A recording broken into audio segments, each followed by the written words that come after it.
beginning tonight the second in our new Soul Maps series, a series which helps us to understand the human condition and learn how we can approach our motivations, our frailties, and our struggles and see if and how we can uplift them. So last week, we began with describing the way that the Tanya, which was written by the Alter Rebbe in the 1700s, how does the Tanya see and understand the human being and the human condition? And we discovered that there are two souls inside each and every one of us.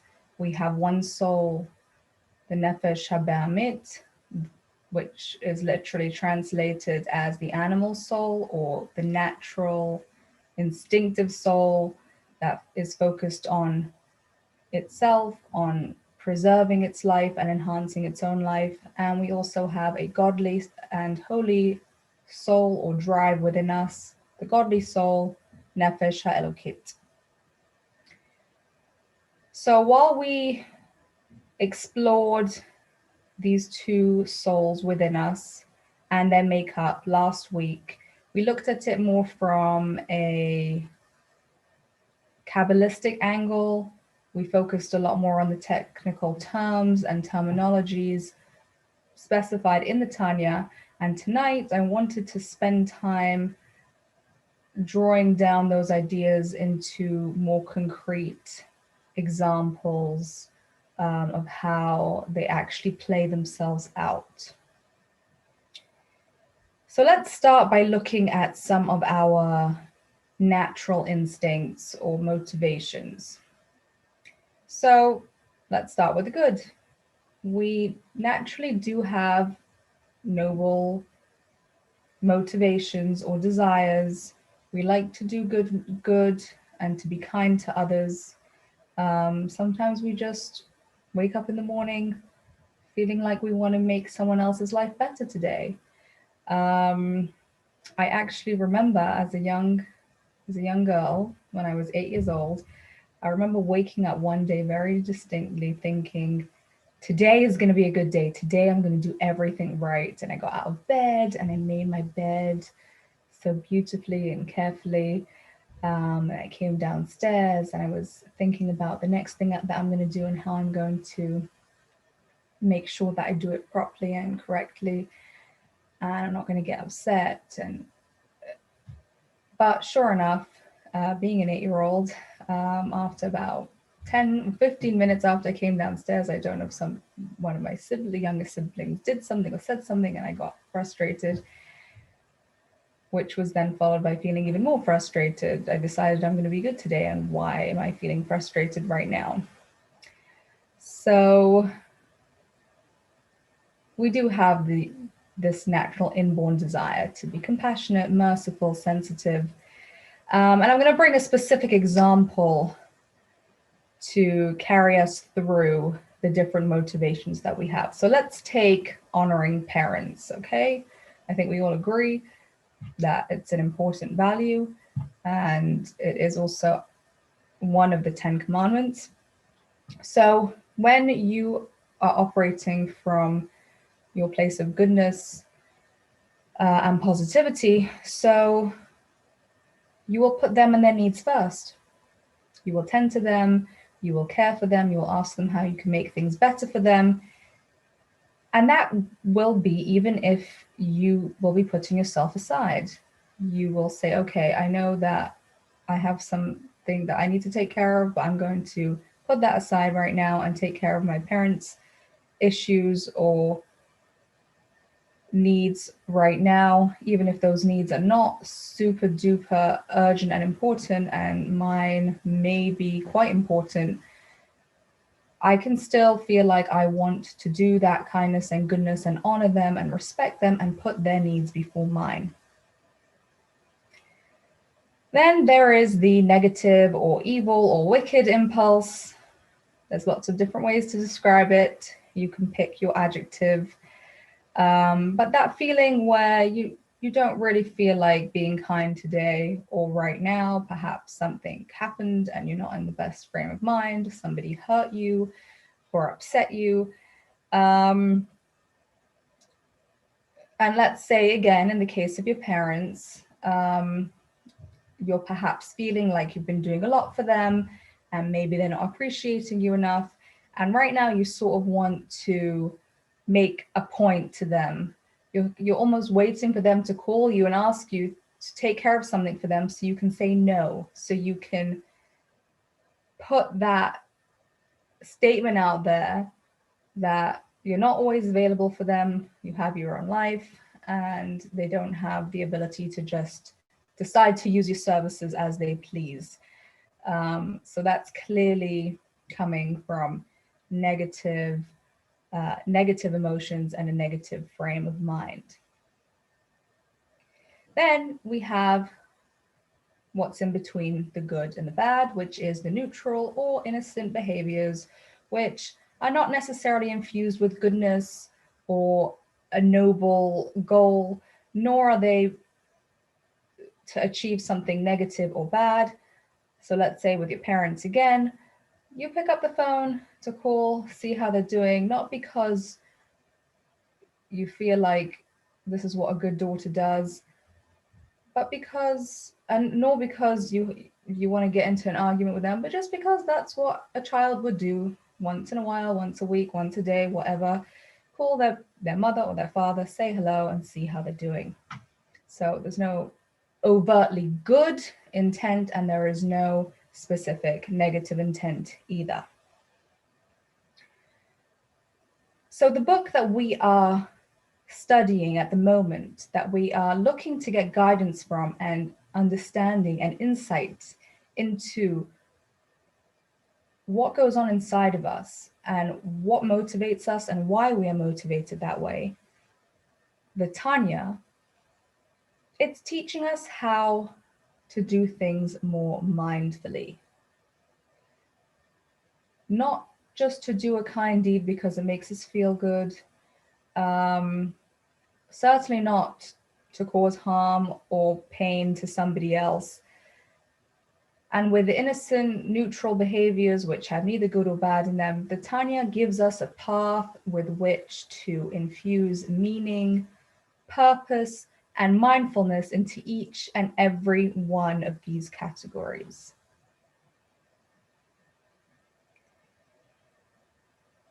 So how do we take something that seems good already and make it even more positive? Move it over from just regular goodness into the zone of holiness, godliness, and spirituality. So I'm going to throw us back to a diagram that we discussed last week. I don't remember if I showed you the actual diagram or I just described it to you, but I will show it to you today.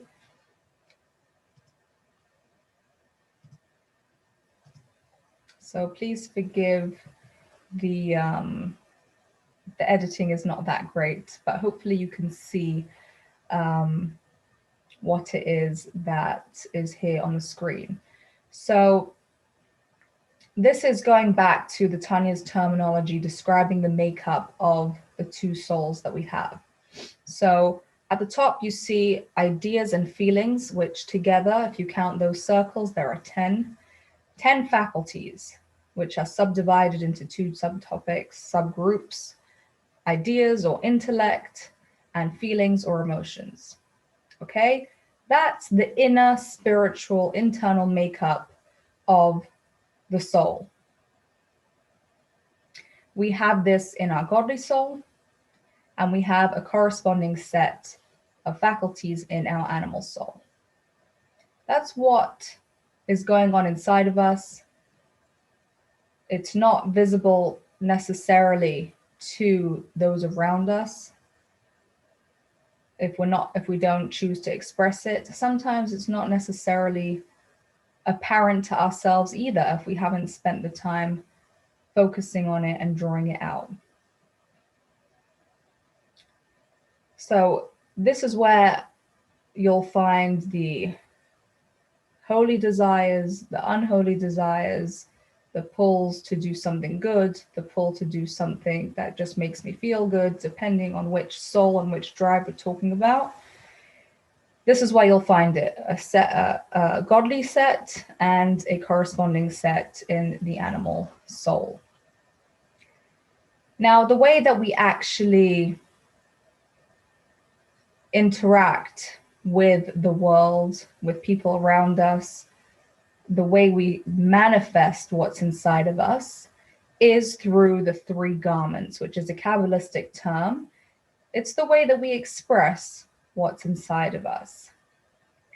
So these three garments are thought, speech, and action.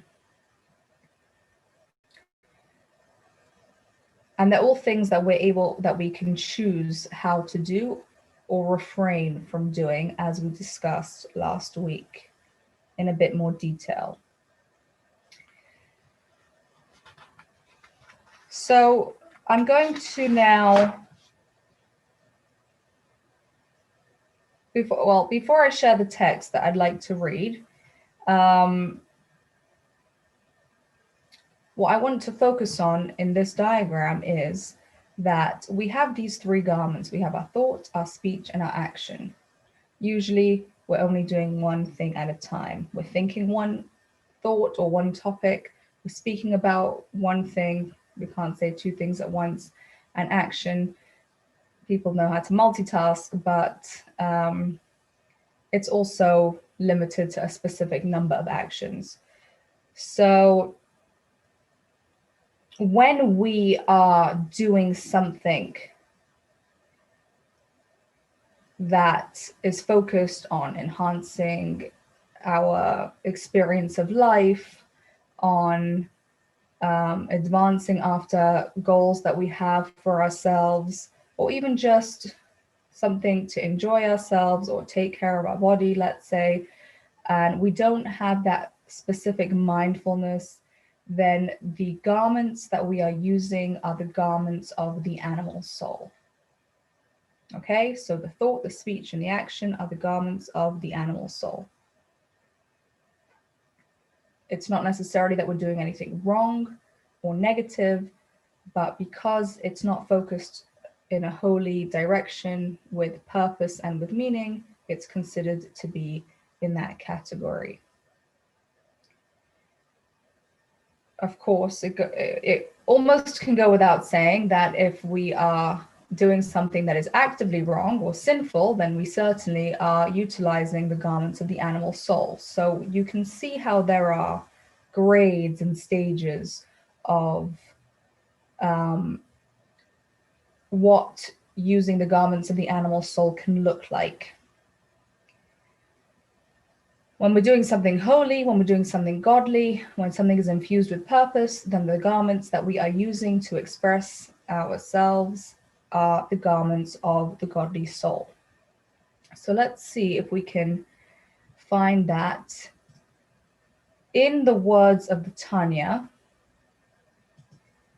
I'm going to try and share that with you.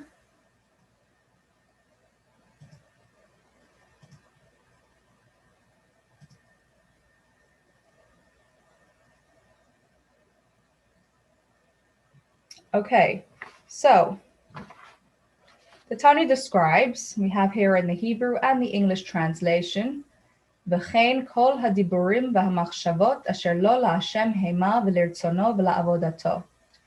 All words and all thoughts that are not directed to God and to his will and his service are all garments for the animal soul. For this is the meaning of the term sitra achara. That's an Aramaic term, which literally means the other side, i.e. not the side of holiness. So this is just finding that concept that we just described in the words of the Alter Rebbe, in the words of the Tanya. Now,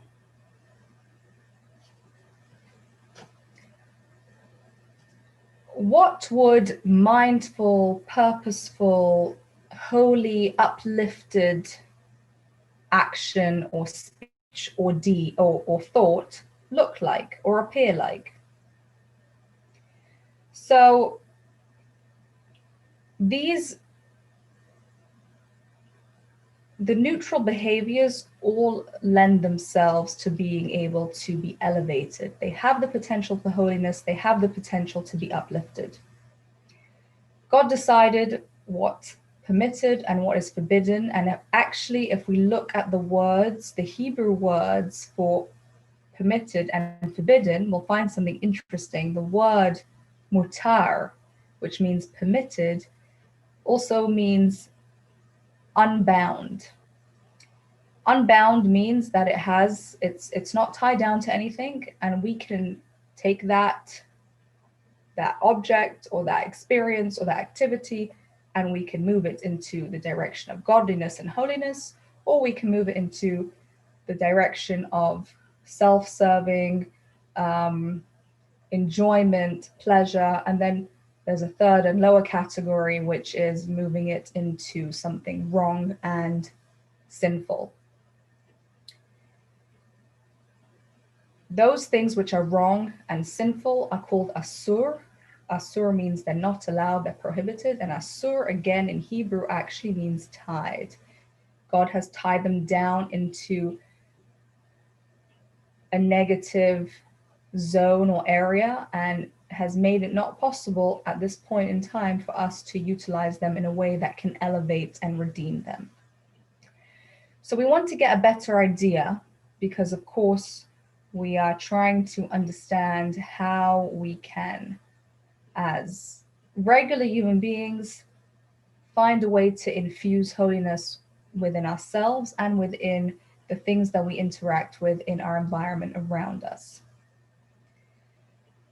So we're going to look at the words of the Tanya to describe how this could look. This is one kind of example. So, kagon derech mashal. For instance, an example.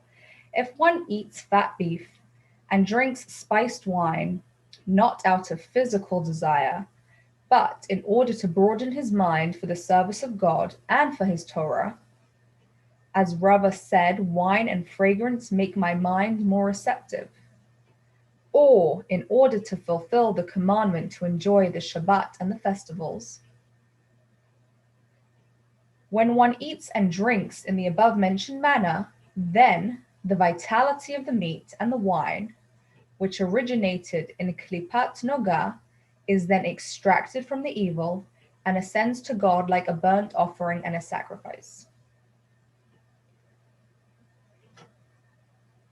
So too, concerning speech, the vitality of words spoken for a sacred purpose ascends and is absorbed in sanctity. For example, he who makes a humorous remark to sharpen his mind and make his heart rejoice in God and his Torah and service, which should be practiced joyfully, as Rava was wont to do with his pupils, prefacing his discourse with a humorous remark, whereupon the students became cheerful and thereby more receptive and better able to understand the discourse. So let's explain what we just read. It brings an example related to deed, eating, and also an example related to speech. So eating is something that we all need to do for our basic survival. We do it every day, multiple times a day. And the Alter Rebbe is describing here in the Tanya that if you eat, and it brings an example of some expensive beef and wine, but the motivation of eating that beef and drinking that wine is not out of self-indulgence and physical pleasure, but it's in order to gain energy and to sharpen a person's mind so that he or she is ready now to be able to focus on studying Torah. That's one example. Or because the meat and the wine are part of fulfilling the mitzvah of enjoying Shabbat or a Jewish holiday.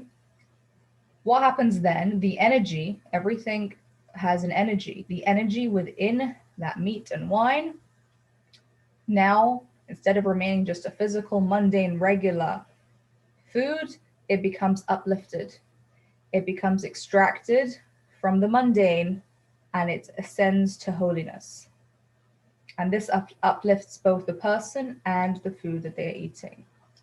And you see over here the term klipat noga. We brought that up last week, mentioning that this is the Kabbalistic terminology for that neutral area that we described. And then we had the example of sharing a joke, sharing a humorous remark. Again, people can be cracking jokes just to have a good time, not for any purpose, but it can, over here, the example brought is to use to make the students feel at ease or make them all focus together and open up their minds to be ready to study Torah. Again, that's an example of taking the energy of speech and instead of it just remaining something regular, mundane, without specific holiness, now becomes elevated and infused with spirituality.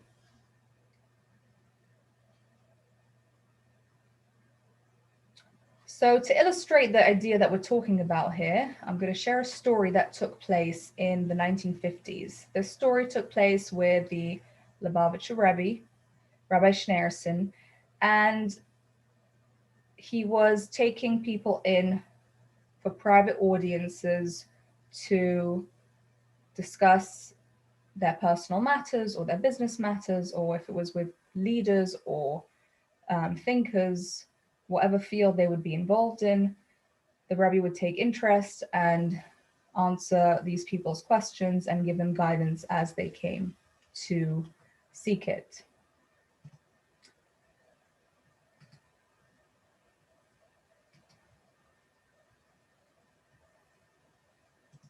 Hi. Is it just us? It's just us for now. Oh, did you, you haven't been on since 8.